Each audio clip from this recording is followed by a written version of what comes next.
Hey guys, let's read scripture again. Exodus 4. In the last chapter we saw the burning bush and God said that you are going to plunder the Egyptians. Objections and excuses. Then Moses said, but look, they will not believe me or listen to my voice. They will say, Adonai has not appeared to you. So Adonai said to him, what is that in your hand? A staff, he said. Then he said, cast it on the ground.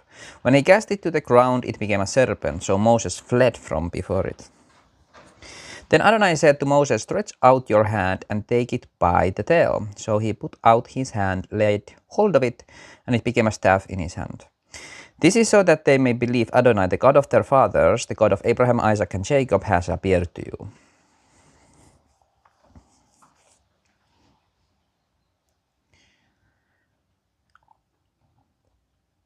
There's always a good reason why miracles happen.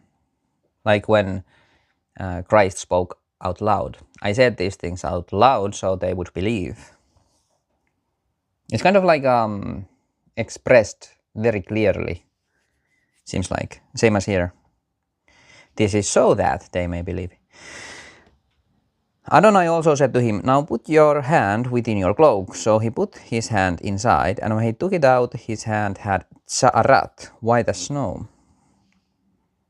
I forgot what that is. Is that manna? Tsa'arat? Oh no, that's the sickness. Yeah. Then he said, put your hand back into your cloak. So he put his hand back in, and when he took it out, it was restored again as the rest of his skin. Then he said, if they do not believe you or listen to the voice of the first sign, they will believe the message of the latter sign.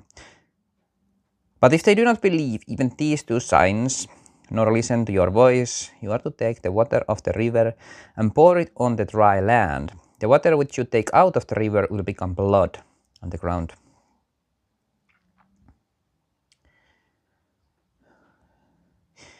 There's definitely a symbolic way you can read this. Like the water, it's about the spirit. And once it's poured out on the ground, it becomes blood. That's obviously not something that's desirable. It's like the water, the spirit here is kind of wasted on this land, which isn't holy. It isn't Israel.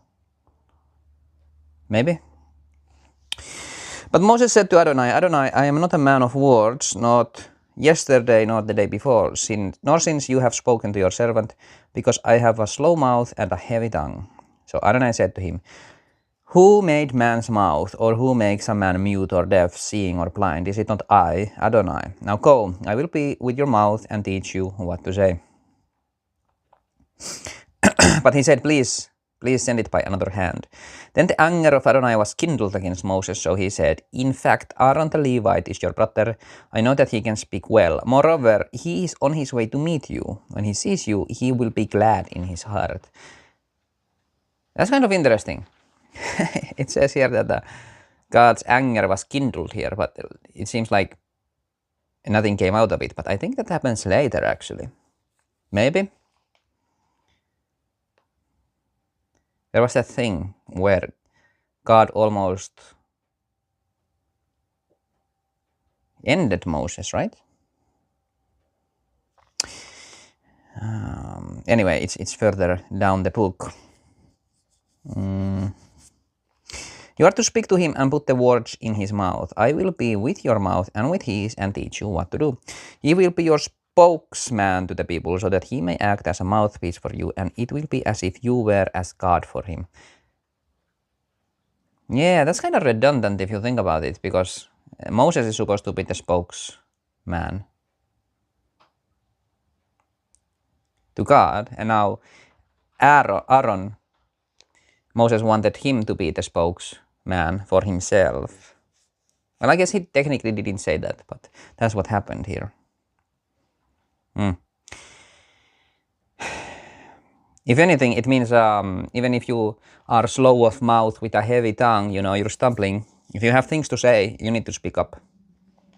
Even if your voice is weak at that moment.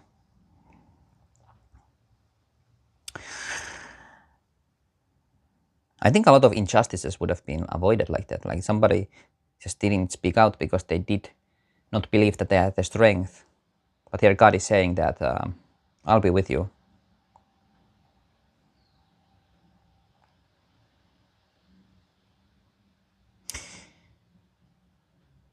Now then, you must take this staff in your hand to do the signs. Moses returns to Egypt. So Moses returned to his father-in-law Jethro and said to him, "Please let me go, so I may return to my kinsmen who are in Egypt and see whether they are still alive." Jethro said to Moses, "Go in peace." Then Adonai said to Moses in Midian, "Go return to Egypt, for all the men that sought your life are dead."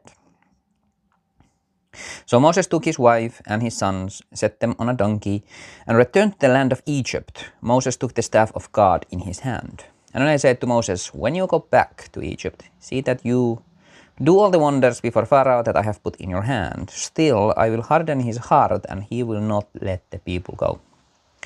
You are to say to Pharaoh, 'This is what Adonai says, Israel is my son, my firstborn. So I have said to you, let my son go, that he may serve me.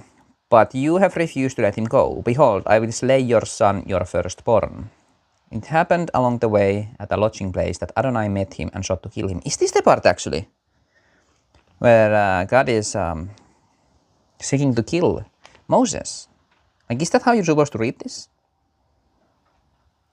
It happened along the way at a lodging place that Adonai met him and sought to kill him. Like the anger was kindled. And this is the anger now. But then they do the covenant. But Zipporah took a flint, cut off the foreskin of her son, and threw it at his feet, saying, "You are surely a bridegroom of blood to me." It's kind of confused how it's written here, right? I remember like wondering about this part a little bit. But they are forming a covenant. Like the man is committing to God here, devoting himself. Well, it's through the woman though, but still. She said, "A bridegroom of blood because of the circumcision." Then he let him alone.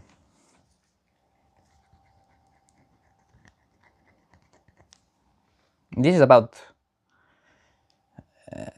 holy marriage, right?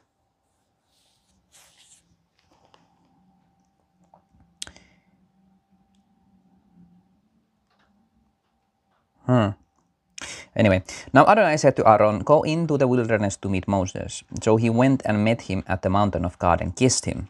Then Moses told Aaron all the words of Adonai with which he had been sent, along with all the signs that he had commanded him to do.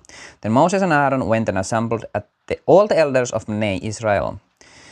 Aaron spoke all the words that Adonai had spoken to Moses and did the signs in the sight of the people. So the people believed. When they heard that Adonai had remembered Bnei Israel and had seen their affliction, they bowed their heads and worshipped.